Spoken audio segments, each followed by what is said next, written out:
Hi dear students, in the previous session we discussed about the group of fungi called as ascomycetes and basidiomycetes. In previous 3 sessions we are learning about the kingdom Mycota and we are at the end, that is we need to discuss about the deuteromycetes. Deuteromycetes, pronounce ಮಾಡೋದನ್ನು ಕಲ್ತ್ಕೊಳ್ಳಿ, deuteromycetes ಅಂತೇಳಿ, ಓಕೆನಾ?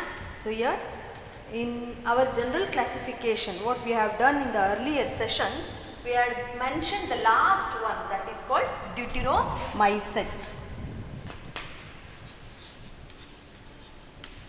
Deuteromycetes, and these organism doesn't possess a sexually reproducing spores. So here the sexually reproducing spores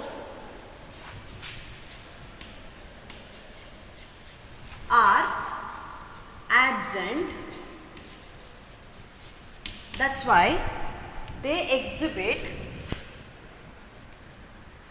So here the sexual reproduction is absent, totally absent. Sexual reproduction is totally absent.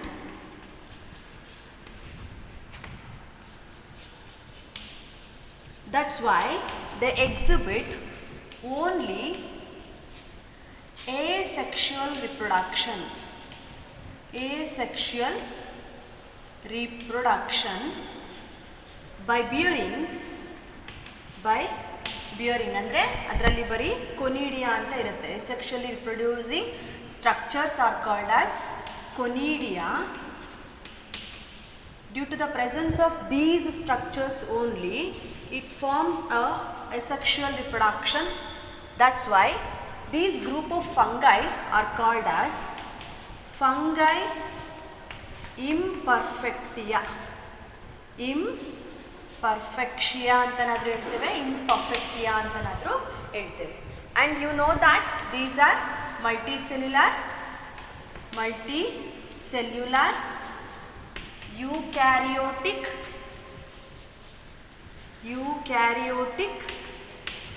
organisms, right? And they possess saprophytic mode of nutrition. Saprophytic mode of nutrition is present. And what do you mean by saprophytic mode of nutrition? As they derive their nutrition from the dead and decaying matter. ಕಾಣಿಸ್ತಾ ಇದೆಯಲ್ಲ? So we'll summarize these 3 points over here. As it exhibit only asexual reproduction by having conidia, asexually reproducing structures are asexually reproducing spores are called as conidia. ಅರ್ಥ ಆಗಿದೆಯಲ್ಲ? So due to the presence of only these structures, it exhibit only asexual reproduction, and due to the absence of sexually reproducing structures, they doesn't possess sexual reproduction. So that's why these are called as fungi imperfectia. And these are multicellular eukaryotic organisms, and it exhibit the saprophytic mode of nutrition, which derives the nutrition from dead and decaying matter. We'll go through the examples now. So here few examples are given over here to understand the nature. Those are Trichoderma polysporum. So Trichoderma polysporum. So this is one best example where we are going to use it in commercial scale. So commercial purpose ಅಲ್ಲಿ use ಮಾಡ್ತೇವೆ. Commercial uses ಇದೆ ಇದರಿಂದ. ಅರ್ಥ ಆಗಿದೆಯಲ್ಲ? It possesses commercial uses. And second example, this is first example and this one is second example, Alternaria. ಆಯ್ತಾ? Third example, that is Cercospora. ಆಯ್ತಾ? Fourth example, Helminthisporium. ಇವನ್ನೆಲ್ಲ ನಾನು ಎಲ್ಲಿರುತ್ತೆ ಅಂತ ಹೇಳ್ತೇನೆ ಇವಾಗ, ನೀವು ನೋಡಿರ್ತೀರ ಅವನ್ನೆಲ್ಲ, ಓಕೆನಾ? Helminthospora. ಎಲ್ಮ್ಯಾಂಥೋಸ್ಪೋರಿಯಂ ಅಂತನಾದರೂ ಸಿಂಗ್ಯುಲರ್ ಫಾರ್ಮಲ್ಲಿ ಕರಿತೇವೆ. Helminthosporium. And next the fifth one collaterotrichum. Collaterotrichum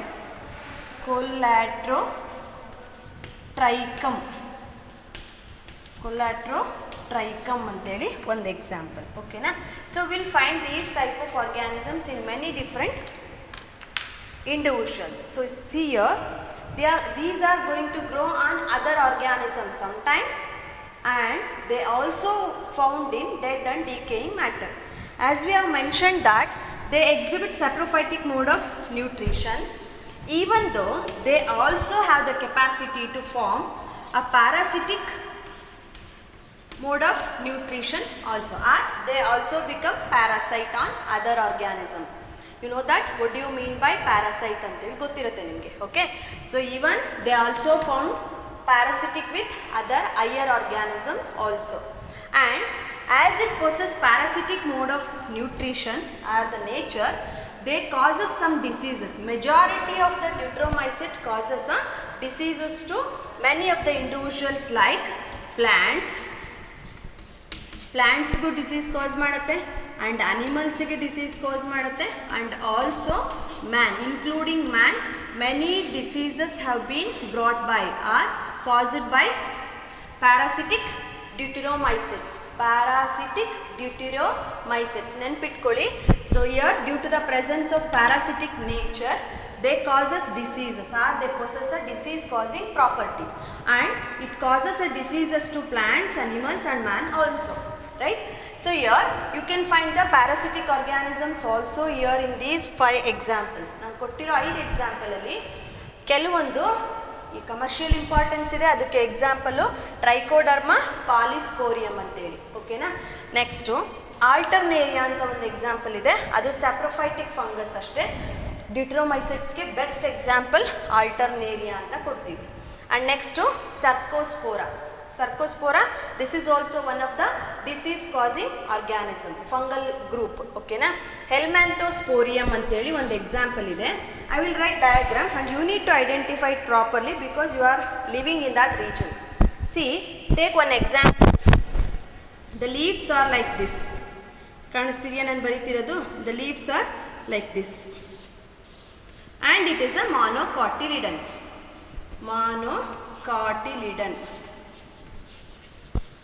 ಇದು ಒಂದು monocotyledon ಲೀಫ್ ಅಂತ ಅನ್ಕೊಳ್ಳಿ. ಓಕೆನಾ? And it possess veins and veinlets.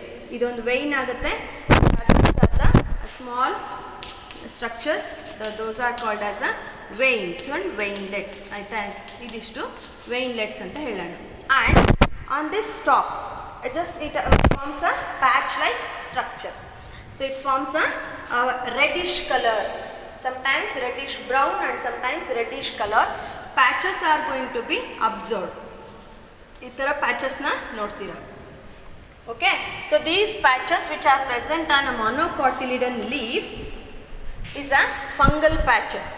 These are the fungal group of organisms which are resident on the monocotyledon leaf, and it is getting a nutrition from the leaf and causing a disease. ಅರ್ಥ ಆಗಿದೆಯಲ್ಲ? And these type of organisms are observed in case of maize. ನೋಡಿರ್ತೀರ, ಮೆಕ್ಕೆಜೋಳ ಅಥವಾ ಮಾಮೂಲಿ ಜೋಳ ಬೆಳಿತೀರಲ್ಲ ನೀವು, ಗೊಂಜೋಳ ಅಂತೆಲ್ಲ ಹೇಳ್ತಿರ್ತೀರಾ. Otherwise ನೀವು ದನಗಳಿಗೆ ಹಾಕ್ಲಿಕ್ಕೆ, ದನ ಕರುಗಳಿಗೆ ಹಾಕ್ಲಿಕ್ಕೆ ಸಪ್ರೇಟಾಗಿ ಜೋಳ ಬೆಳಿತೀರಾ, ಅಲ್ಲಿ ನೋಡಿರ್ತೀರಾ. ಈ ಥರ ಪ್ಯಾಚಸ್ ಎಲ್ಲ ಇರುತ್ತೆ ಕೆಲವೊಮ್ಮೆ. ಓಕೆನಾ? ಸೊ ಅದಕ್ಕೊಂದು ಎಕ್ಸಾಂಪಲು ತಗೊಂಡಿದ್ದೀನಿ, ದಟ್ ಈಸ್ ಹೆಲ್ಮ್ಯಾಂಥೋಸ್ಪೋರಮ್. ಮೇಯ್ಸ್ ಒಂದು ಎಕ್ಸಾಂಪಲ್ ಆಗ್ಬೋದು, ಅಥವಾ ಜೋವಾರ್ ಪ್ಲ್ಯಾಂಟ್ಸಲ್ಲೂ ಕೂಡ ಈ ಥರದ್ದೊಂದು ಡಿಸೀಸ್ ಇರ್ತದೆ. Other than this you can find that Colletotrichum ಅಂತೇಳಿ. Colletotrichum, you are going to eat this sugar cane during our festival called as Sankranti. ಓಕೆನಾ? ಸಂಕ್ರಾಂತಿ ಟೈಮಲ್ಲಿ ಆಲ್ಮೋಸ್ಟ್ ನೀವು ಹೆಚ್ಚು ಕಬ್ಬನ್ನು ತಿಂತೀರಾ. ಮೇ ಬಿ ನೀವು ಇಲ್ಲಿ ತಿಂದೇ ಹೋದರೆ ಜಸ್ಟ್ ಜ್ಯೂಸ್ ಆದರೂ ಕುಡಿಯೋಕ್ಕೆ ಹೋಗಿರ್ತೀರ. ಆವಾಗ ನೀವು ನೋಡ್ತೀರಾ ಇಲ್ಲಿ ಈ ಥರದ್ದೊಂದು ಶೂಟ್ ಇದೆ ಅಂತ ಅಂದ್ಕೊಳ್ಳಿ. ಓಕೆನಾ? ಶೂಟ್ ಇದೆ ಅಂದ್ಕೊಳ್ಳಿ. These are set to be the internodes. ಈ ಥರ ಇಂಟರ್ನೋಡ್ಸ್ ಇದೆ ಅಂತ ಅಂದ್ಕೊಳ್ಳಿ. ಓಕೆನಾ? ಸೊ ಇಂಟರ್ನೋಡ್ಸಲ್ಲಿ ನಿಮಗೆ ಇದು ಸಿಗುತ್ತೆ, ಏನೋ ಅಡ್ವೆನ್ಷಿಯಸ್ ರೂಟ್ಸ್ ಎಲ್ಲ ಸಿಗ್ತದೆ. So these are called as adventitious roots which are formed on the region of internode, and you can able to identify the cut section. So ಅದನ್ನು ನೀವು ಕಟ್ ಮಾಡಿದಾಗ ಥರ ನಿಮಗೆ ಒಂದು ಓಪನಿಂಗ್ ಸಿಗುತ್ತೆ. ಓಕೆನಾ, ಈ ಥರ ಓಪನಿಂಗ್ ಆಗಿರುತ್ತೆ. And either on this region above the internodal region or on the internodal region or inside this there is a pinkish red color or reddish brown color patches. So there will be a presence of pinkish red or reddish brown color patches, and those patches are the disease causing organisms site.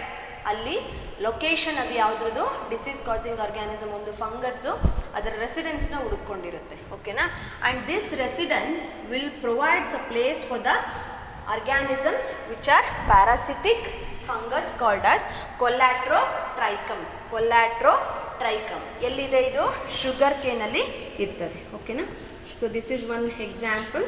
In sugar cane you can able to identify the a fungal parasite called as Collatrotrichum. So what are the consequences of these later? ಏನಾಗುತ್ತೆ ಮುಂದೆ ಈ ಥರದೊಂದು ಆರ್ಗ್ಯಾನಿಸಮು ಒಂದು ಬೇರೆ food ಈಲ್ಡಿಂಗಲ್ಲಿ ಅಥವಾ ಬೇರೆ ಇನ್ಯಾವುದಾದ್ರೂ commercial ಪ್ಲ್ಯಾಂಟಲ್ಲಿ ಇತ್ತು ಅಂದರೆ what will be the next consequence? So see here, if it is disease causing then it can spread to other plants also and it will reduces the yield also ಅಲ್ವಾ? Yield reduce ಮಾಡ್ತಾ ಇದೆ. So ಹಾಗಾಗಿ ಏನಾಗುತ್ತೆ, in the next future the farmers are going to get affected ಅಲ್ವಾ? So this is one more reason.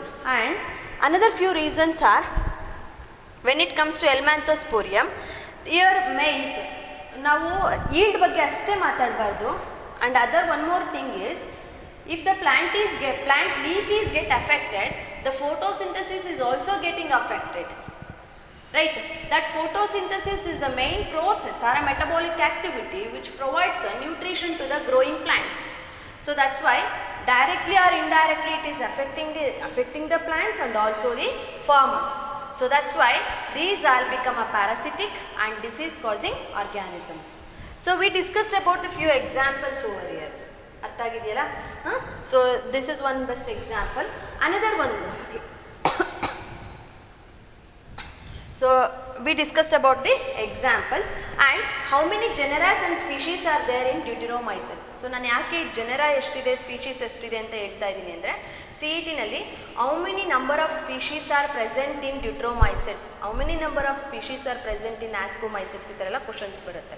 ಓಕೆನಾ, so here nearly 1350 ಜನರ, 1350 ಜೀನಸ್ನ ನಾವು genera ಅಂತನಾದರೂ ಕರಿಬೋದು. ಆ್ಯಂಡ್ ನಿಯರ್ಲಿ 15,000 to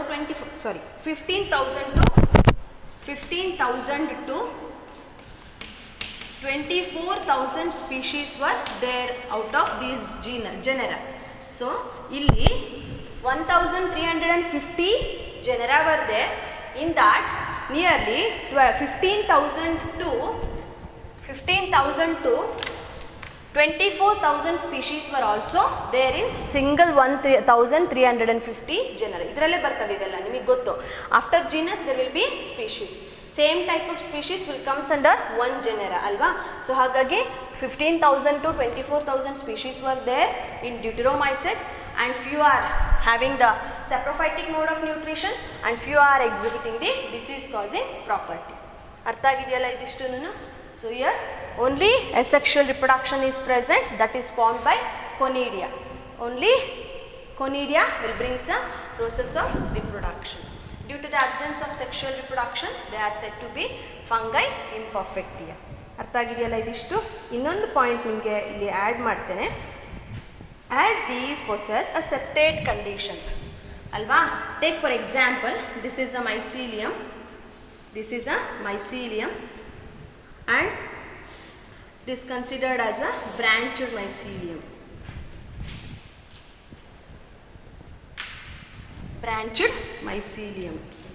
ಸೊ ಈ ಥರ ಒಂದು ಬ್ರಾಂಚೆಡ್ ಮೈಸೀಲಿಯಂ ಇದೆ ಅಂತ ಅಂದ್ಕೊಳ್ಳಿ. ಓಕೆನಾ? And there will be a presence of septate condition. Septate condition ಏನೆಂದರೆ ಸಪರೇಟಾಗಿ ಡಿವಿಷನ್ಸ್ ಇರುತ್ತೆ. And these also possess a nucleus. Single nucleus will be there inside these regions alva. So complete of this is called as mycelium and single structure, thread like structure is called as hypha. ಆಯಿತಾ. This divisions are called as septa, right, and inside this there will be a nucleus,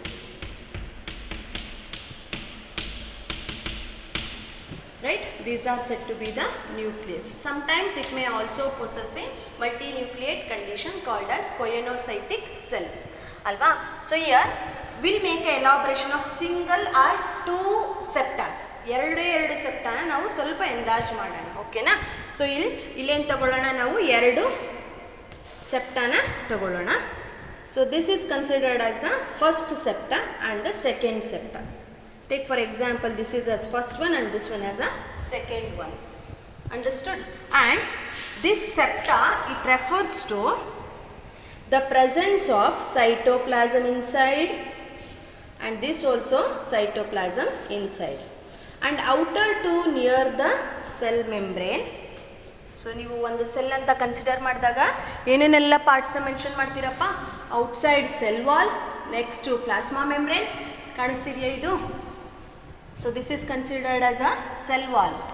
litre plasma membrane, later protoplasmic strands, and then inside protoplasm are the cytoplasm. So ಈ ಥರ divide ಮಾಡ್ತೀರಾ. ಒಳಗಡೆ ಬರುವಾಗ, ಸೆಲ್ಲಿನ ಒಳಗಡೆ ಬರುವಾಗ ಇದಿಷ್ಟು ಸ್ಟ್ರಕ್ಚರ್ನ ಹೇಳ್ತಾ ಹೋಗ್ತೀರಾ. And here we noted that the cytoplasm and nearer to the cell membrane there will be a presence of protoplasmic strands. ಈ ಥರ ಪ್ರೋಟೋಪ್ಲಾಸ್ಮಿಕ್ ಸ್ಟ್ರಾಂಡ್ಸು ಇರ್ತದೆ, ಓಕೆನಾ. So these protoplasmic strands which are get attached to the septa, and that septa is having a dolipore. Okay, so ಆ ರೀಜನಲ್ಲಿ ನಾವೇನಂತ ಹೇಳ್ತೀವಿ, centrally placed ಡೋಲಿಪೋರ್ ಅಂತೇಳಿ ಕಲ್ತಿದ್ದೀವಿ. ಏನು ಹಂಗಂದ್ರೆ ಡೋಲಿಪೋರ್ ಅಂತ ಅಂದರೆ ಪರ್ಫೋರೇಟೆಡ್. ಡೋಲಿಪೋರ್ ಅಂತ ಅಂದ್ರೆ ಏನಪ್ಪ? ಡೋಲಿಪೋರ್ ಮೀನ್ಸ್ ಅ ಪರ್ಫೋರೇಟೆಡ್ ಅಂದರೆ ಪೋರಸ್ ಸ್ಟ್ರಕ್ಚರ್ ಇರೋ ಅಂತ ಸೆಪ್ಟಾನ ನಾವೇನಂತ ಕರಿತೀವಿ? ಡೋಲಿಪೋರ್ ಅಂತೇಳಿ ಕರಿತೀವಿ. And these dolipores present in the center of the septa helps in giving a inter connection between the two protoplasmic strands of two cells. ಅವಸರ ಬೇಡ. ಫಸ್ಟ್ ಒನ್ ಸೆಲ್ ಇದೆ, ಸೆಕೆಂಡ್ ಒನ್ ಸೆಲ್ ಇದೆ. Cytoplasm centrally placed ಅಂತ ಹೇಳ್ತೀವಿ. Next ಎರಡು ಕಾರ್ನರ್ಸಲ್ಲಿ, ಇದು ಒಂದು corner, ಇದು ಒಂದು ಕಾರ್ನರ್ ಅಲ್ವಾ. ಸೊ ಎರಡು ಕಾರ್ನರ್ಸಲ್ಲಿ ಪ್ರೋಟೋಪ್ಲಾಸ್ಮಿಕ್ ಸ್ಟ್ರಾಂಡ್ಸ್ ಇರ್ತದೆ, ಓಕೆನಾ. ಸೊ ಸೆಲ್ಲನ್ನು ಚಾಪ್ಟರ್ ಡೀಟೇಲಾಗಿ ಗೊತ್ತಾಗುತ್ತೆ ನಿಮಗೆ, ಇಲ್ಲಿ ಇಷ್ಟು ಮಾತ್ರ ತಿಳ್ಕೊಳ್ಳಿ. This are called as a protoplasmic strands, and these protoplasmic strands of one cell to the next cell are between the two cells is getting inter connected. ಎರಡೂ ಕೂಡ ಕನೆಕ್ಟ್ ಮಾಡ್ಕೊಳ್ತವೆ ಅಥವಾ ಕಮ್ಯುನಿಕೇಟ್ ಮಾಡುತ್ತೆ with the help of a dolipore. Dolipore is referred as a porous or perforated septa present in between the two cells. Dolipore ಅಂದ್ರೇನು? A perforated or a porous septa present in between the two cells ಅಂತೇಳಿ ಕರಿತೀವಿ. ಅರ್ಥ ಆಗಿದೆಯಲ್ಲ? In case of deuteromycetes only, there will be a presence of protoplasmic strands and they are getting connected. Our communication between two cells is achieved by the protoplasmic strands which are crossing the dolipore. ಅರ್ಥ ಆಗಿದೆಯಲ್ಲ? So this is about the dolipore and the protoplasmic strands. So here we have completed the deuteromycetes now, and we have come up with the different properties and the examples also. ಅರ್ಥ ಆಗಿದೆಯಲ್ಲ ಇದಿಷ್ಟು? Okay, we'll go through the few terms to understand the organisms properly which were discussed in biological classification. ನಾನು ಕೆಲವೊಂದು ಲಿಸ್ಟ್ನ ಮಾಡ್ಕೊಂಡು ಬಂದಿದ್ದೀನಿ ನಿಮಗೆ ಅದು help ಆಗುತ್ತೆ. Throughout biological classification chapter we have mention few terms that need to be understood well. ಯಾಕೆ ಅಂದರೆ ನಾನು ಮೊನ್ನೆ ನಿಮ್ಮ ನೋಟ್ಸ್ನೆಲ್ಲ ಚೆಕ್ ಮಾಡುವಾಗ ಒಂದಷ್ಟು ಪ್ರಾಬ್ಲಮ್ಸ್ನ ಐಡೆಂಟಿಫೈ ಮಾಡಿದ್ದೀನಿ. That problems should be rectified or cleared here itself. Right? So that's why pause ಮಾಡಿ ಫಸ್ಟ್ ನೋಟ್ಸ್ ಬರ್ಕೊಳ್ಳಿ. ನೆಕ್ಸ್ಟ್ ನಾವು ಈಚ್ ಆ್ಯಂಡ್ ಒನ್ ಟರ್ಮ್ನ ಡಿಫೈನ್ ಮಾಡೋಣ. ಓಕೆನಾ? ಪಾಸ್ ಮಾಡಿ ವಿಡಿಯೋನ, ನೋಟ್ಸ್ ಬರ್ಕೊಳ್ಳಿ.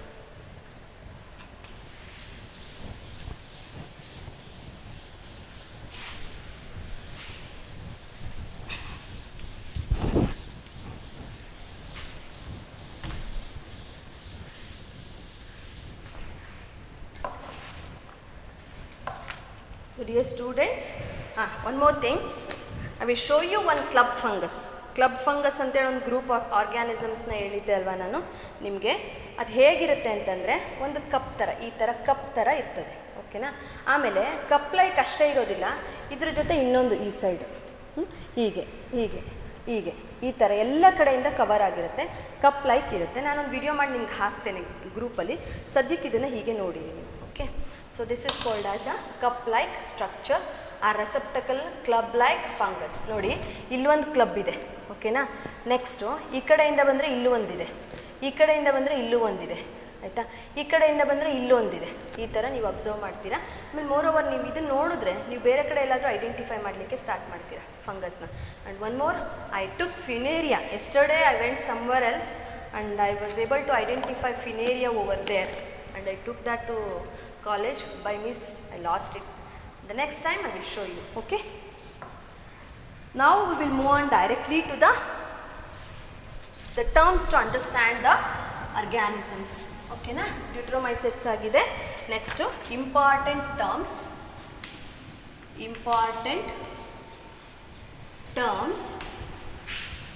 to understand the organisms. Understanding of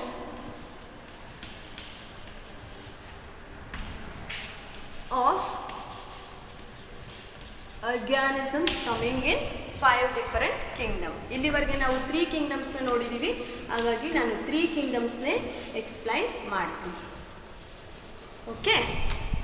will take up the first term. See, if you are able to answer, immediately answer yourself. ಅಲ್ಲಿ ನೀವು ಬರ್ಕೊಂಡ್ಬಿಡ್ಬೇಕು ಆನ್ಸರ್ನ ನೀವು, ಆಯಿತಾ. ಸೊ ಇದನ್ನೊಂದು ಸಪ್ರೇಟ್ ನೋಟ್ ಮಾಡಿ ಇಟ್ಕೊಳ್ಳಿ. The first term that is anemia.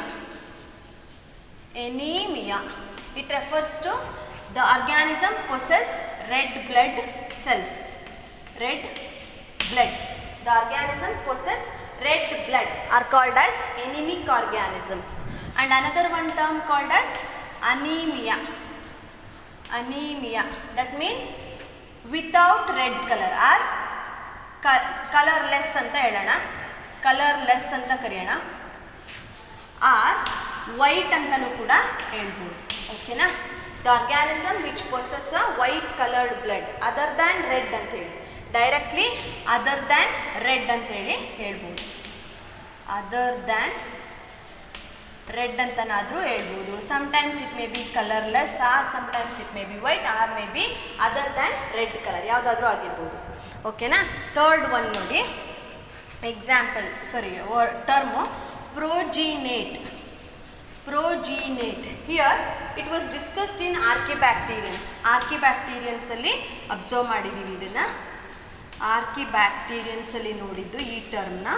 And it refers to all the members of kingdom Monera. Clearly, all the members of kingdom Monera are came from a single type of primitive anaerobic cell. ಯಾವುದೋ ಒಂದು ಥರದ cell, ಅನ್ಏರೋಬಿಕ್ cell, primitive ಅನ್ಏರೋಬಿಕ್ cell ಎಲ್ಲ ಥರದ ಮೆಂಬರ್ಸಿನ cell ಸ್ಟ್ರಕ್ಚರ್ನ formation ಮಾಡ್ತಾ ಇದೆ. So ಅಂಥ ಸೆಲ್ಸ್ನ ನಾವೇನಂತ ಹೇಳ್ತೀವಿ, ಪ್ರೋಜಿನೇಟ್ ಅಂತ ಹೇಳ್ತೀವಿ. All the members of kingdom ಮೊನೆರಾ all came from a primitive anaerobic cell.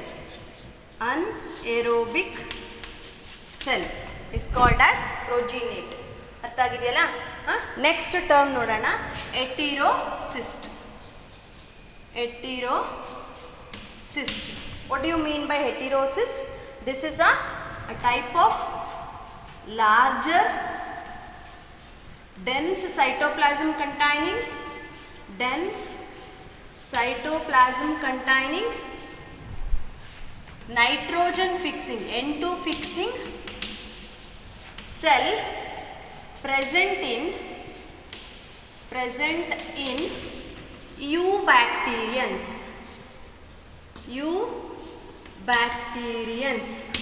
Okay. So eubacterians ಅಲ್ಲಿ ಮಾತ್ರ ಇರ್ತದೆ ಇದು, ಅರ್ಥ ಆಗಿದೆಯಲ್ಲ. In case of eubacterians there will be a presence of larger dense cytoplasm containing anaerobic, ಇಲ್ಲಿ ಇನ್ನೊಂದು ವರ್ಡ್ ಬರ್ಕೊಳ್ಳಿ, anaerobic N2 fixing nitrogen fixing cell present in eubacteria, that is called as heterocyst. Fifth one term nodi, mycoplasma. Mycoplasma, these are a group of organisms without cell wall and having disease causing property, having only disease causing property. Pathogenic ಅಂತ ಬರಿತೀನಿ, ಓಕೆನಾ, pathogenic nature, ಅರ್ಥ ಆಗಿದೆಯಲ್ಲ. So this is called as mycoplasma. ಅರ್ಥ ಆಗಿದೆಯಲ್ಲ. Next term ನೋಡೋಣ. Sixth one nucleoid. ನಿಮಗೆ ಗೊತ್ತಿರೋ ನೀವು ಬರಿಬೇಕು ಬೇಗ ಆಯ್ತಾ. Nucleoid, a naked DNA containing prokaryotic cell, a naked DNA containing prokaryotic cell with the absence of histone protein, that is called as nucleide. ಅರ್ಥ ಆಗಿದೆಯಲ್ಲ. naked DNA containing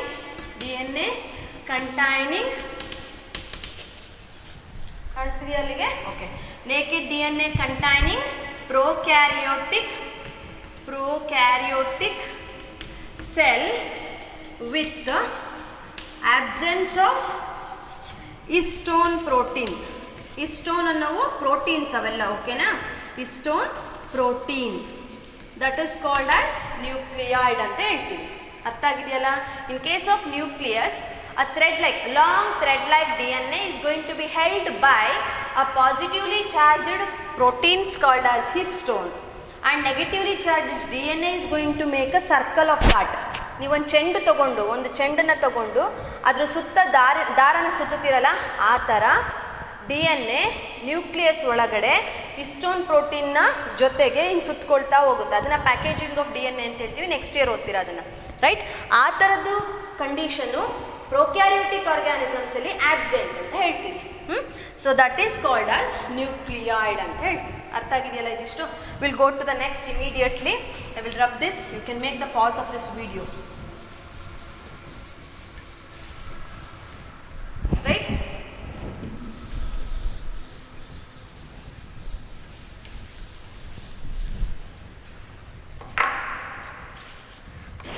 Next, Bacteriorhodopsin. So this is one, seventh one, Bacteriorhodopsin.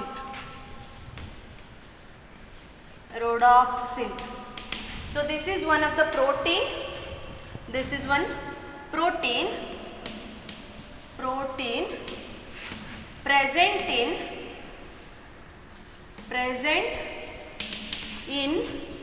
halophils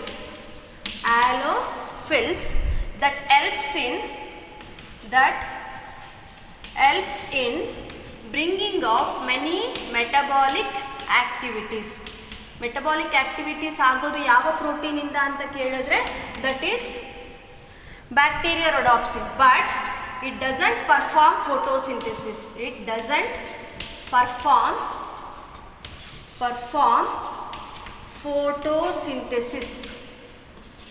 photosynthesis ಅರ್ಥ ಆಗಿದೆಯಲ್ಲ. So ಇಲ್ಲಿ ಒಂದು pigment ಇದೆ ಅಂದ ತಕ್ಷಣ this is a one protein pigment ಅಂತಂದರೆ ಕಲರಿಂಗ್ ಏಜೆಂಟ್ ಅಂತೇಳಿ ಕರಿತೀವಿ. This is a protein pigment present in halophiles that helps in metabolic activities, bringing of metabolic activities, and it doesn't perform photosynthesis. Now pigment and takshana photosynthesis ಗೆ help ಮಾಡುತ್ತೆ ಅಂತ ಅನ್ಕೊಂತೀವಿ, but it is wrong. It is present only in case of halophils and it helps in only bringing of some metabolic activities. And eighth term na ನೋಡೋಣ, fission. Ma'am ತುಂಬ simple ಆಗಿರೋನೆಲ್ಲ ಬರ್ದಿದ್ದೀರಾ ಅಂತ ಅನ್ಕೋಬೇಡಿ, ನಿಮಗದು simple ಇರುತ್ತೆ, but ಕೆಲವೊಂದು ಮಕ್ಕಳಿಗೆ ತುಂಬ important ಆಗಿರುತ್ತೆ ಅರ್ಥ ಮಾಡ್ಕೊಳ್ಳಿಕ್ಕೆ. ಓಕೆ, ಫಿಷನ್ ಮತ್ತು ಫ್ಯೂಷನ್ ಅನ್ನೋ ಎರಡೂ ಟರ್ಮ್ನ ಜೊತೆಗೆ ತಗೊಳ್ಳೋಣ. Okay, fission. ಸಿ ಇಷ್ಟೇ, ಇಲ್ಲೊಂದು ಸೆಲ್ ಇದೆ, ಇಲ್ಲೊಂದು ಸೆಲ್ ಇದೆ. ಓಕೆನಾ? ಇವೆರಡು ಒಂದು ಸೆಲ್ಲಿಂದ ಬಂದಿದೆ. ಅರ್ಥ ಆಗಿದೆಯಲ್ಲ? The single parental cell get divided into two. Single parental cell is divided into two. That is called as fission. Example ನಾವು ನೋಡಿರ್ತೀವಿ, ಬೈನರಿ ಫಿಷನ್ ಅಂತೇಳಿ ಕರಿತೀವಿ. ಬೈ ಅಂದರೆ two. Binary fission is a example for fission process. Fusion ಅಂತ ಅಂದರೆ ಇಲ್ಲೇನಾಗುತ್ತೆ, two separate cells unite to become one, and that is called as fusion. This is best observed in case of binary fission, that is a asexual method of reproduction. Asexual method of reproduction. Fusion is best observed in case of sexual reproduction. ಅರ್ಥ ಆಗಿದೆಯಲ್ಲ? ಇಲ್ಲಿ ನೋಡಿ, binary fission ಅಂದ ತಕ್ಷಣ ನಮಗೆ ಎರಡು ಥರದ binary fission ಇದೆ. One is transverse binary fission, transverse binary fission, and another one is longitudinal binary fission. Longitudinal binary fission. See, for every individual, if I getting cut, or I'm going to make a cut with myself in this axis, and that is called as longitudinal fission. ಹೀಗೆ ಉದ್ದಕ್ಕೆ cut ಆಗ್ತಿದೆ ಅಂತಂದರೆ ಅದು longitudinal. ಹಾಗೆ ಈ ಥರ cut ಆಗ್ತಿದೆ ಹೀಗೆ. ಸೊ ಈ ಥರ ಕಟ್ ಆಗ್ತಿದೆ ಅಂತಂದರೆ ಅದು ವರ್ಟಿಕಲ್ ಆರ್ ಟ್ರಾನ್ಸ್ವರ್ಸ್ ಫಿಷನ್ ಅಂತೇಳಿ ಕರಿತೀವಿ. ಒಂದು ಪ್ಲ್ಯಾಂಟ್ ಬಾಡಿ ಇಟ್ಕೊಂಡಿದ್ದೀರಾ, ಈ ಥರದೊಂದು ಪ್ಲ್ಯಾಂಟ್ ಬಾಡಿ ಇಟ್ಕೊಂಡಿದ್ದೀರಾ, ಇದನ್ನು ಈ ಸೆಂಟರಲ್ಲಿ ಹೀಗೆ ಪೂರ್ತಿ ಉದ್ದಕ್ಕೆ ಹಿಂಗೆ ಕಟ್ ಮಾಡ್ತೀರಾ ಅಂತ ಅಂದರೆ ಅದು ಲಾಂಜಿಟ್ಯೂಡಿನಲ್ ಫಿಷನ್. ಇದನ್ನು ಎರಡು ಹಾಫ್ ಆಗಿ ಇಲ್ಲಿ ಕಟ್ ಮಾಡ್ತಿದ್ದೀರಾ ಅಂತ ಅಂದರೆ ಅದು ಟ್ರಾನ್ಸ್ವರ್ಸ್ ಫಿಷನ್. ತುಂಬ ಆರ್ಗ್ಯಾನಿಸಮ್ಸಲ್ಲಿ ಲಾಂಜಿಟ್ಯೂಡಿನಲ್ ಫಿಷನ್ ಬರುತ್ತೆ, ಒಂದೇ ಒಂದರಲ್ಲಿ ಮಾತ್ರ sorry dear students, longitudinal fission is observed in many different type of organisms as a method of asexual reproduction, but transverse fission is only observed in case of paramecium, and you are going to observe this as paramecium. This paramecium consists of a slippery like structure, and this slippery like structure is possessed with a one internal running. So ಈ ಥರ ಒಂದು ಒಳಗಡೆ structure ಬಂದಿರುತ್ತೆ, and that is called as a mouth. Mouth ಅಂತೇಳಿ consider ಮಾಡ್ಬೋದು. And another one is at the posterior end, and that is called as a anus ಅಂತ ಹೇಳ್ತೀವಿ, right? And during the process of reproduction it makes a appearance of one more mouth at the anterior end, and it makes a cut at this section. If it is going to cut in this line, then it is called as transverse fission, and if it is going to cut at this line, then it is called as a longitudinal fusion. Fusion, ಸರಿನಾ? ತಪ್ಪು. Fission, fusion. Fission ಅಂದರೆ two ಆಗೋದು, one parent ಇದ್ದಿದ್ದು two individuals ಆಗುವಂಥದ್ದು. ಅದೇ fusion ಅಂತ ಅಂದರೆ two parents ಇದ್ದಿದ್ದು ಒನ್ ಇಂಡಿವಿಜುವಲ್ ಆಗಿ ಫಾರ್ಮೇಷನ್ ಆಗುವಂಥದ್ದು. ಅರ್ಥ ಆಗಿದೆಯಲ್ಲ ಇದಿಷ್ಟು? I will rub this one, and you can make a pause of this video, write neatly regarding this, and you can able to make a difference, write a difference between transverse fission and longitudinal fission. ಆಯಿತಾ? ಇಲ್ಲಿ write a difference between fission and fusion. Fission ಮತ್ತು ಫ್ಯೂಷನ್ಗೆ difference ಬರೀರಿ. Transverse fission, longitudinal fission, ಇವೆರಡಕ್ಕೂ ಡಿಫ್ರೆನ್ಸ್ನ ಬರೀರಿ. ಅವಾಗ ತುಂಬ ಕ್ಲಿಯರಾಗಿ ಅರ್ಥ ಆಗುತ್ತೆ ನಿಮಗೆ. I have more than 36 words. You need to come up little earlier.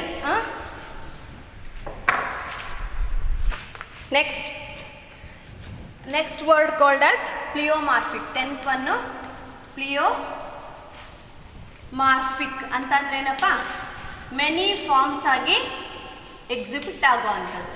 It can be form many structures. It can available in many forms. ಅಂದರೆ ಮಾರ್ಫಾಲಜಿಕಲ್ ಸ್ಟ್ರಕ್ಚರ್ಸು ಬೇರೆ ಬೇರೆ ಫಾರ್ಮ್ಸಿಗೆ ಟರ್ನ್ ಆಗ್ತಾ ಹೋಗುತ್ತೆ. ಸೊ ಅಂಥದ್ದನ್ನು ನಾವೇನಂತ ಹೇಳ್ತೀವಿ? ಪ್ಲಿಯೋಮಾರ್ಫಿಕ್ ಅಂತೇಳಿ ಕರಿತೀವಿ. ಓಕೆನಾ? 11th one, involution forms. Involution forms ಅಂದರೆ, take for example, this is a bacterial culture plate, and here only few bacterial cells were there with the nutritive media, and that nutritive media provides the food for the multiplication of bacterial cells. on an average of 4 to 5 days it is getting multiplied, and if we take on 4th or 5th day for culture of another plate, it can form reproduction in this culture plate also. If you are leaving the same plate for 10 days and you are going to take the cells for reproduction in the next plate, here the cells are going to be present over here only, but it cannot form reproduction as they become older or they become little bit older one. So that's why these forms of bacteria, older forms of bacteria in the older culture plate, ಈ old culture plate ಅಲ್ಲಿ bacterial cells older ಆಗಿರುತ್ತೆ, ಅಂಥ ಒಂದು ಫಾರ್ಮ್ಸ್ನ ನಾವು ಇನ್ವಲ್ಯೂಷನ್ forms ಅಂತೇಳಿ ಕರಿತೀವಿ. ಅರ್ಥ ಆಗಿದೆಯಲ್ಲ. ಆ್ಯಂಡ್ ನೆಕ್ಸ್ಟ್ 11th ಆಯಿತು, 12th ನೋಡೋಣ. ಅಕೈನೇಟ್ಸ್. ಅಕೈನೇಟ್ಸ್ ಅಂತ ಅಂದರೆ ಡೆನ್ಸ್ ಸೈಟೋಪ್ಲಾಸಮ್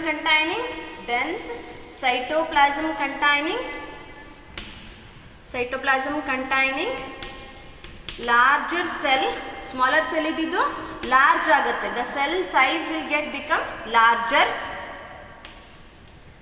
ಆಯಿತು, and it makes a cyst outer side. So ಈ ಥರ cyst formation ಆಗುತ್ತೆ. Inside this there will be a cytoplasm ಅಷ್ಟೇ ಇರುತ್ತೆ, outer cell wall ಇರೋದಿಲ್ಲ. And previously the size of this cell was this much, and if it wants to become akinete to cope up with the external environmental conditions, say for example bacterial cells were there and the temperature is going to be raised, or there is an absence of food, or there may be a absence of good environmental condition for reproduction, idella absent anta ankoli, they have to survive for the next generation. So that's why the same cells undergo a kinate condition, that is a smaller cell will become larger one, the cytoplasm is going to become little bit dense. First ಏನಾಗಿರುತ್ತೆ, ಈ ಥರ ಇಷ್ಟಿರುತ್ತೆ cytoplasm, ಅದೇ ಇದಕ್ಕೆ ಬಂದಾಗ ಈ ಥರ thick ಆಗುತ್ತೆ, ಓಕೆನಾ, dense cytoplasm, and it forms a cyst outer side. Cyst ಅಂತ ಅಂದರೆ to cope up for the external environmental condition, ಒಂದು ಕವರಿಂಗ್ ಥರ ಆ್ಯಕ್ಟ್ ಮಾಡುತ್ತೆ ಅಷ್ಟೇ, right. So this condition is called as a akinete. This was observed in case of eubacterians. So next 13th ಒಂದು word ನೋಡೋಣ, ಪ್ಯಾಲಿಸೇಡ್.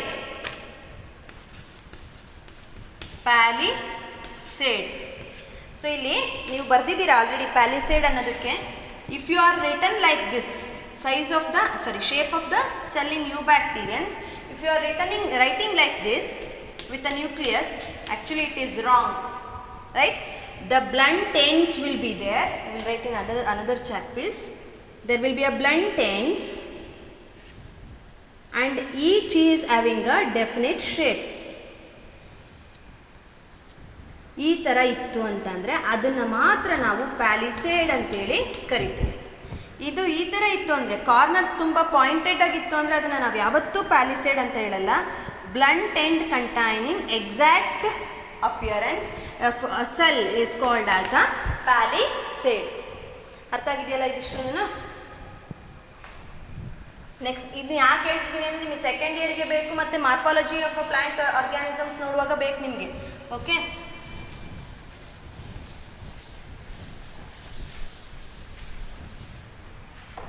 Next ನೋಡೋಣ, ಪ್ಯೂಟ್ರಿಫಿಕೇಷನ್.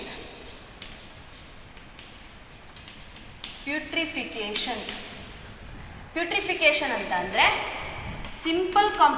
Complex components ಇದ್ದವೆಲ್ಲ simple ಆಗಿ convert ಆಗುವಂಥದ್ದು for decaying process or decomposition process. For decaying they just converted into simple. Say for example, here is a plant leaf and that plant leaf undergoing decomposition, and a complete leaf is converted into porous first, then porous will become little bit thinner and then it is completely decay. ಈ ಥರ ಒಂದು step by step activity ಆಗುತ್ತಲ್ಲ, ಅದನ್ನು ನಾವೇನಂತ ಹೇಳ್ತೀವಿ, putrefaction ಅಂತೇಳಿ ಕರಿತೀವಿ. And next one symbiosis. And I have given a best example to understand the symbiosis, that an organism, there is a two partners and those two partners are getting benefited mutually. ಇಬ್ಬರಿಗೂ ಒಂದಷ್ಟು ಏನೋ help ಆಗುತ್ತೆ. ನಾನೊಂದು help ಮಾಡಿದ್ರೆ ನೀನೊಂದು help ಮಾಡಬೇಕು, ಆ ಥರ ಒಂದು ಮ್ಯೂಚುವಲ್ ಅಂಡರ್ಸ್ಟ್ಯಾಂಡಿಂಗ್ ಇತ್ತು ಅಂದರೆ that is called symbiosis and the association is called as symbiotic association. Higher plants like leguminous plants will getting fixed by nitrogen, fixed by bacteria for nitrogen fixation, and the bacteria is going to get food from plant roots. Plant roots food ಕೊಡುತ್ತೆ, or bacteria nitrogen fixation ಮಾಡುತ್ತೆ. ಈ ಥರದೊಂದು mutual understanding ಎರಡು partners ನಡುವೆ ಇರುತ್ತೆ and that is called as symbiosis and the association is called as symbiotic association. ಅರ್ಥ ಆಗಿದೆಯಲ್ಲ? This is one more thing. And next flagella.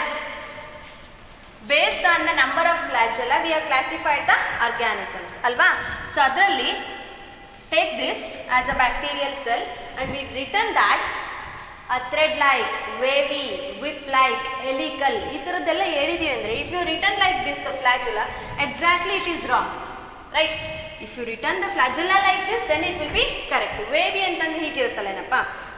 So this is a bacterial cell, there is no flagella, then it is atrichous. Then this is a bacterial cell where one of the flagella will be there, then it is called as mono. Mono andre single anta. And here it is one more flagella on either side. On either side andre left side ಮತ್ತೆ right side ಎರಡೂ ಕಡೆ ಇರುತ್ತೆ. And this is called as a amphi. Amphi ಅಂತ ಅಂದ್ರೆ ಉಭಯವಾಸಿಗಳು ಅಂತ ಕರಿತೀರಾ ನೀವು ಕನ್ನಡದಲ್ಲಿ. Amphi that means on two sides. On two sides there will be a flagella and that is called as amphitrichus ಅಂತ ಹೇಳ್ತೀರಾ. ಆಯ್ತಾ? Lophotrichus or cephalotrichus. ಈ ಥರ ಹೇಳುವಾಗ on any one side there will be a bunch or cluster of flagella. ತುಂಬ ಜಾಸ್ತಿ ಫ್ಲಾಜೆಲ್ಲ, ಒಂದು 10 ತನಕ ಆಗಿರ್ಬೋದು, 2ಕ್ಕಿಂತ ಜಾಸ್ತಿ. ಆಯಿತಾ? 2ಕ್ಕಿಂತ ಜಾಸ್ತಿ ಫ್ಲಾಜೆಲ್ಲ ಒಂದೇ ಕಾರ್ನರಲ್ಲಿ ಅದು ಒಂದೇ ಸೈಡಲ್ಲಿ ಇತ್ತು ಅಂತಂದರೆ ಅದನ್ನು ನಾವೇನಂತ ಹೇಳ್ತೀವಿ? ಲೋಫೋಟ್ರೈಕಸ್ ಅಥವಾ ಸೆಫಾಲೋಟ್ರೈಕಸ್ ಅಂತೇಳಿ ಕರಿತೀವಿ. ಆ್ಯಂಡ್ ಲಾಸ್ಟ್ ಒಂದು ಪೆರಿಟ್ರೈಕಸ್. ಆಯ್ತಾ? ಸೊ ಈ ಪೆರಿಟ್ರೈಕಸಲ್ಲಿ ಇದೊಂದು ಬ್ಯಾಕ್ಟೀರಿಯಾ ಅಂದ್ಕೊಂಡ್ರೆ ಇಲ್ಲೂ ಇರುತ್ತೆ, ಇಲ್ಲೂ ಇರುತ್ತೆ, ಇಲ್ಲೂ ಇರುತ್ತೆ, ಹೀಗೆ ಎಲ್ಲ ಕಡೆ ಫ್ಲಾಜೆಲ್ಲ ಇರ್ತದೆ. ಸೊ ಇಂಥವನ್ನ ನಾವೇನಂತ ಹೇಳ್ತೀವಿ? ಪೆರಿಟ್ರೈಕಸ್ ಬ್ಯಾಕ್ಟೀರಿಯಲ್ ಸೆಲ್ಸ್ ಅಂತೇಳಿ ಕರಿತೀವಿ. So this is about the flagella.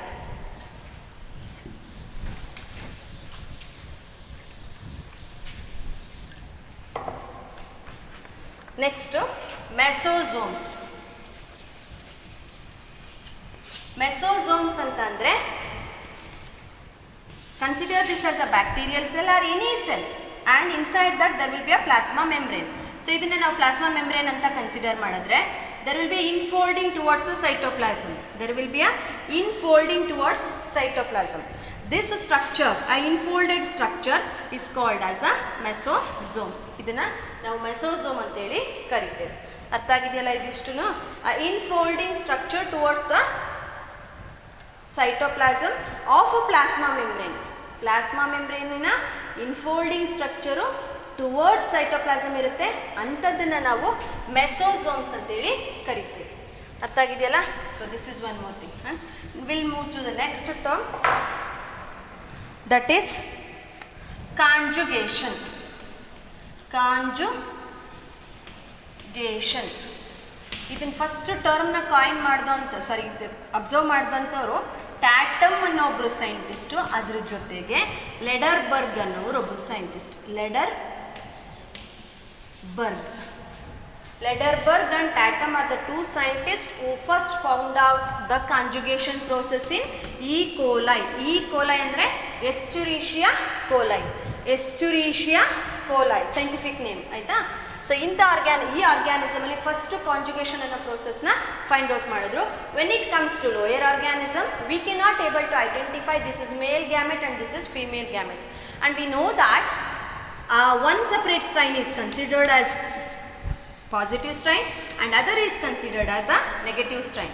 Positive is considered as male, negative is considered as female, and these two unite together, positive and negative unite together to form a conjugation for sexual mode of reproduction. Primitive sexual mode of reproduction, example conjugation. Primitive sexual mode of reproduction, example conjugation. ಅರ್ಥ ಆಗಿದೆಯಲ್ಲ? ಇದು first observe ಮಾಡಿದವರು ಯಾರು? Tatum, ಲೆಡರ್ಬರ್ಗ್ ಅನ್ನೋ ಇಬ್ಬರು scientist. ಯಾವ ಆರ್ಗ್ಯಾನಿಸಮಲ್ಲಿ? ಈ ಕೋಲೈಯಲ್ಲಿ. ಅರ್ಥ ಆಗಿದೆಯಾ? ಈ coli is a best organism example or ideal organism for biotechnological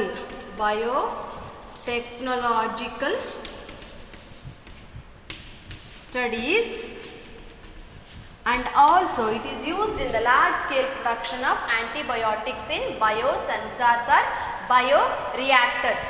ಬಯೋರಿಯಾಕ್ಟರ್ಸ್ ಅಂತಂದರೆ ಅದೊಂದು ದೊಡ್ಡ ದೊಡ್ಡ ವೆಸಲ್ಸ್, ಅವೆಲ್ಲವೂ ಕೂಡ ಆನ್ ಆಟೋಮ್ಯಾಟಿಕ್ ಮೆಥಡ್, ಅಂದರೆ ಕನೆಕ್ಟೆಡ್ ಟು ಕರೆಂಟ್, ಯಾವುದೋ ಒಂದು ಮೆಷಿನರಿ ಕನೆಕ್ಟ್ ಆಗಿರುತ್ತೆ ಕರೆಂಟ್ ಜೊತೆ. ಓಕೆನಾ? ಅದು ಜಸ್ಟ್ ನೀವು ಬಟನ್ ಸ್ವಿಚ್ ಆನ್ ಮಾಡಿದ್ರೆ ಸಾಕು, ಅದರ ಆ್ಯಕ್ಟಿವಿಟೀಸ್ ಎಲ್ಲ ಸ್ಟಾರ್ಟ್ ಆಗುತ್ತೆ. ಅದಕ್ಕಿಂತ ಮುಂಚೆ ನೀವು ಅದಕ್ಕೆ ಇನ್ಪುಟ್ ಕೊಟ್ಟಿರ್ತೀರ, ಏನು ಬ್ಯಾಕ್ಟೀರಿಯಾ ಹಾಕಿರ್ತೀರ. ಅದರೊಳಗಡೆ ಲಾರ್ಜ್ ಸ್ಕೇಲಲ್ಲಿ ಆ್ಯಂಟಿಬಯೋಟಿಕ್ಸ್ ಪ್ರಿಪೇರ್ ಮಾಡ್ಬೋದು, ವ್ಯಾಕ್ಸಿನ್ಸ್ನ ಪ್ರಿಪೇರ್ ಮಾಡ್ಬೋದು, ಕೆಮಿಕಲ್ಸ್ನ ಪ್ರಿಪೇರ್ ಮಾಡ್ಬೋದು, ಎನ್ಸೈಮ್ಸ್ ಮಾಡ್ಬೋದು, ಈ ಥರದ್ದೆಲ್ಲ ಆ್ಯಕ್ಟಿವಿಟೀಸ್ನ ಮಾಡ್ಬೋದು. ಸೊ ಅಂಥವನ್ನ ನಾವು ಬಯೋಸೆನ್ಸಾರ್ಸ್ ಆರ್ ಬಯೋರಿಯಾಕ್ಟರ್ಸ್ ಅಂತೇಳಿ ಕರಿತೀವಿ. In those you can find the presence of E. coli as a source organism. ಇದು ಒಂದು ಸೋರ್ಸ್ ಆರ್ಗ್ಯಾನಿಸಮ್ ಆಗಿ ಆ್ಯಕ್ಟ್ ಮಾಡುತ್ತೆ. Other than this, E. coli is considered as a ideal organism for biotechnological studies ಅಂತೇಳಿ ಹೇಳ್ತೇವೆ. But ಇದನ್ನು ನೀವು second PUCನಲ್ಲಿ biotechnology ಅನ್ನೋ ಯೂನಿಟ್ನ ಓದ್ತೀರಾ, ಅವಾಗ ಇನ್ನೂ ಡೀಟೇಲ್ ಆಗಿ ಗೊತ್ತಾಗುತ್ತೆ. ಬಟ್ ನಮ್ಮ ಮಕ್ಕಳಿಗೆಲ್ಲ ಪ್ರೀವಿಯಸ್ಲಿ ಗೊತ್ತಿರಬೇಕು ಅನ್ನೋದು ನಮ್ಮ intention. Next will move to the next one.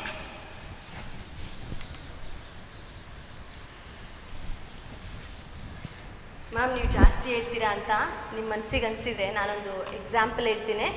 ಏನು, 12th ಸ್ಟ್ಯಾಂಡರ್ಡ್ ಮುಗಿಯೋ ಅಷ್ಟೊತ್ತಿಗೆ, ನಿಮ್ಮದು 12th ಸ್ಟ್ಯಾಂಡರ್ಡ್ ಮುಗಿಯೋ ಅಷ್ಟೊತ್ತಿಗೆ ಎಷ್ಟೋ ಬೇರೆ ಬೇರೆ ಇಂಡಿವಿಜುವಲ್ ಸ್ಟೂಡೆಂಟ್ಸು ಅವರ MBBS, PhD ಇಂಥವನ್ನೆಲ್ಲ ಮಾಡ್ಕೊಂಡಿರ್ತಾರೆ ಫಾರಿನ್ ಕಂಟ್ರೀಸಲ್ಲಿ. ಅಂದರೆ ಅದರ ಅರ್ಥ ನಿಮಗೂ ಅಷ್ಟು ಮೆಚುರಿಟಿ ಇದೆ, ನೀವು ಕೂಡ ಮಾಡಬೇಕು ಅಂತ. ಅಂದರೆ ನೀವು MBBS ಮಾಡಿ PhD ಮಾಡಿ ಅಂತಲ್ಲ, but still you have to do something good, that's why. Okay, ಸ್ವಲ್ಪ ಇಮಿಡಿಯೇಟಾಗಿ ಫಾಸ್ಟಾಗಿ ಮೂವ್ ಆಗೋಣ. ನೆಕ್ಸ್ಟು ಕ್ರೋಮೋಪ್ಲಾಸಮ್ ಮತ್ತು ಸೆಂಟ್ರೋಪ್ಲಾಸಮ್. ಕ್ರೋಮೋಪ್ಲಾಸಮ್, ಸೆಂಟ್ರೋಪ್ಲಾಸಮ್ ಬರೆಯೋದು ಬೇಡ. ನೆಕ್ಸ್ಟ್ ಅಂದೆಲ್ಲ ಕ್ರೋಮೋಪ್ಲಾಸಮ್ ಹಾಗೆ ಸೆಂಟ್ರೋಪ್ಲಾಸಮ್ ಅನ್ನೋ ವರ್ಡ್ನ ಆಲ್ರೆಡಿ ಅಬ್ಸರ್ವ್ ಮಾಡಿದ್ದೀವಿ. ಓಕೆ, ಕ್ರೋಮೋ ಅಂತ ಅಂದರೆ ಏನಪ್ಪ, ಕಲರ್ ಅಂತ ಹೇಳ್ತೀವಿ, ಆಯಿತಾ? ಕಲರ್ ಅಂತ ಕರಿತೀವಿ. ಇಲ್ಲಿ ಸೆಂಟ್ರೋ ಅಂತ ಅಂದರೆ ಸೆಂಟ್ರಲಲ್ಲಿ ಇರುತ್ತೆ, ಸೆಂಟರ್ ಆಫ್ ದ ಸೆಲ್ಲಲ್ಲಿ ಇರುತ್ತೆ ಅಂತ ಅಷ್ಟೇ. ನೀವು ಸೈನೋಬ್ಯಾಕ್ಟೀರಿಯನ್ ಸೆಲ್ಸಿಗೆ ಬಂದರೆ ಅವೆಲ್ಲ ಆಟೋಟ್ರೋಪಿಕ್ ಬ್ಯಾಕ್ಟೀರಿಯಾಗಳು, ಹಾಗಾಗಿ ಅದಕ್ಕೆ ಫೋಟೋಸಿಂಥೆಟಿಕ್ ಪಿಗ್ಮೆಂಟ್ ಬೇಕು. ಸೊ ಥೈಲೋಕಾಯ್ಡ್ಸ್ ಇರುತ್ತೆ. ಥೈಲೋಕಾಯ್ಡ್ನ ನೀವು ಬ್ಯಾಕ್ಟೀರಿಯಲ್ ಸೆಲ್ಲಲ್ಲಿ ಈ ಥರ ಏನಾದ್ರು ಸ್ಟೇಟ್ ಬರೆದಿದ್ದೀರಾ ಅಂತ ಅಂದರೆ ಅದು wrong.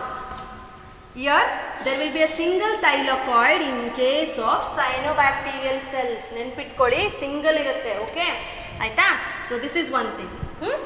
So here you can find a single thylakoid in case of chromoplasm of a cyanobacterial cell. ಅರ್ಥ ಆಯ್ತಲ್ಲ? ಸೊ ಇಲ್ಲಿ ಕಲರಿಂಗ್ ಪಿಗ್ಮೆಂಟ್ ಇರೋದ್ರಿಂದ ಕಲರ್ ಬರುತ್ತೆ. ಈ ಪ್ಲಾಸ್ಮಾ ಅಂದರೆ ಸೈಟೋಪ್ಲಾಸಮ್ಗೆ ಕಲರ್ ಬರುತ್ತೆ, ಆವಾಗ ಅದನ್ನು ಕ್ರೋಮೋಪ್ಲಾಸಮ್ ಅಂತ ಕರಿತೀವಿ. ಸೆಂಟ್ರಲ್ಲಿ ಕಲರ್ ಇರೋದಿಲ್ಲ, ಅಂದರೆ ಥೈಲಾಕಾಯ್ಡ್ಸ್ ಇರೋದಿಲ್ಲ, ಹಾಗಾಗಿ ಅದನ್ನು ಸೆಂಟ್ರೋಪ್ಲಾಸಮ್ ಅಂತೇಳಿ ಕರಿತೀವಿ.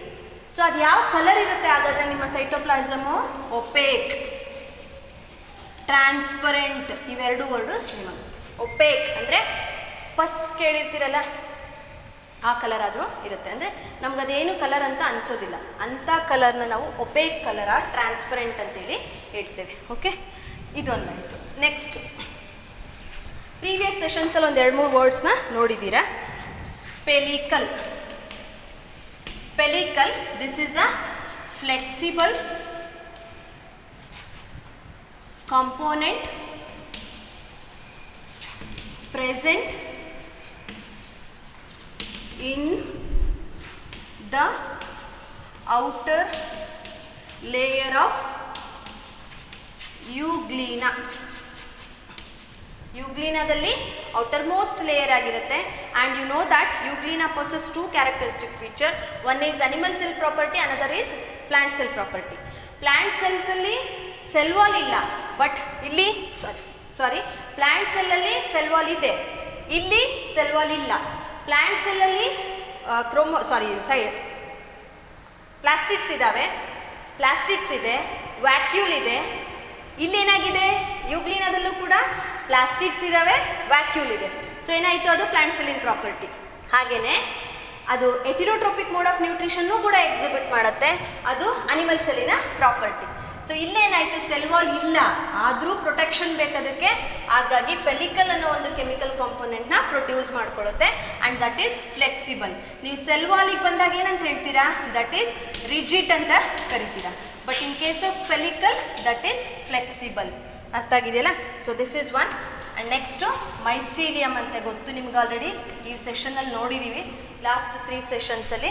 ಅ plant body in case of fungi, a plant body in case of fungi is called as mycelium. ಇದು ಕೆಲವೊಮ್ಮೆ ಬ್ರಾಂಚ್ಡ್ ಆಗಿರುತ್ತೆ, ಕೆಲವೊಮ್ಮೆ ಅನ್ಬ್ರಾಂಚ್ಡ್ ಆಗಿರುತ್ತೆ ಅಲ್ವಾ. ಬ್ರಾಂಚ್ಡ್ ಅಂತ ಅಂದರೆ ಹೀಗೆ ಬರೋದು, ಈ ಥರ. ಅನ್ಬ್ರಾಂಚ್ಡ್ ಅಂದರೆ ಸಿಂಗಲ್ ಥ್ರೆಡ್ ಲೈಕ್ ಸ್ಟ್ರಕ್ಚರ್, ಅದನ್ನು ಮೈಸೀಲಿಯಮ್ ಅಂತೇಳಿ ಕರಿತೀವಿ. ಎಲ್ಲಿರುತ್ತೆ, ಫಂಗೈಯಲ್ಲಿ ಮಾತ್ರನೇ ಇರೋವಂಥದ್ದು. Next septate. ಸೆಪ್ಟೇಟ್ ಸೆಪ್ಟೇಟ್ ಅಂತ ಅಂದರೆ ಇದೊಂದು ಸೆಲ್ ಅಂತ ಕನ್ಸಿಡರ್ ಮಾಡಿದ್ರೆ ಈ ಥರ ಒಂದೊಂದು ಸೆಗ್ಮೆಂಟ್ ಇರೋ ಅಂಥದ್ದು, ಓಕೆನಾ. ಸೊ ಅದನ್ನು ನಾವು ಸೆಪ್ಟೇಟ್ ಅನ್ನೋ ವರ್ಡಿಂದ ರೆಫರ್ ಮಾಡ್ತೀವಿ. So next a septate. A septate ಹಿಂಗೆ ಬರೆದ್ರೆ ಒದೆ ತಿಂತೀರಾ. ಎ ಸೆಪ್ಟೇಟ್, ಎ ಅಂತಂದರೆ ಆಬ್ಸೆನ್ಸ್ ಆರ್ ನನ್ ಅನ್ನೋ ವರ್ಡ್ನ ಕೊಡುತ್ತೆ. ಸೊ ಇಲ್ಲೇನಾಯಿತು, single thread like structure that is called IFA, which doesn't possess any segments, and the nucleus present over here, ಇಲ್ಲಿ ಸಪ್ರೇಟ್ ಡಿವಿಷನ್ಸ್ ಇದ್ದಿದ್ದರಿಂದ ಒಂದೊಂದು ಕಂಪಾರ್ಟ್ಮೆಂಟಲ್ಲಿ ಒಂದೊಂದೇ ಇದೆ ಅಂತ ಅನಿಸುತ್ತೆ ನಮಗೆ. ಸೊ ಅವಾಗ ಇದು ಯೂನಿನ್ಯೂಕ್ಲಿಯೇಟ್ ಅಂತ ಹೇಳ್ತೀವಿ. ಇಲ್ಲಿ ಸೆಪ್ಟಾ ಇಲ್ಲದೆ ಇರೋ ಪರ್ಪಸ್ಗೆ ಒಂದು ಪೂರ್ತಿ ಸ್ಟ್ರಕ್ಚರಲ್ಲಿ ಎಷ್ಟೊಂದು ನ್ಯೂಕ್ಲಿಯಸ್ ಇದೆ ಅಂತ ಕಾಣುತ್ತೆ, ಹಾಗಾಗಿ ಅದನ್ನು ಮಲ್ಟಿ ನ್ಯೂಕ್ಲಿಯೇಟ್ ಕಂಡೀಷನ್ ಅಂತೇಳಿ ಕರಿತೀವಿ. ಇದನ್ನು ಯೂನಿನ್ಯೂಕ್ಲಿಯೇಟ್ ಕಂಡೀಷನ್ ಅಂತೇಳಿ ಕರಿತೀವಿ.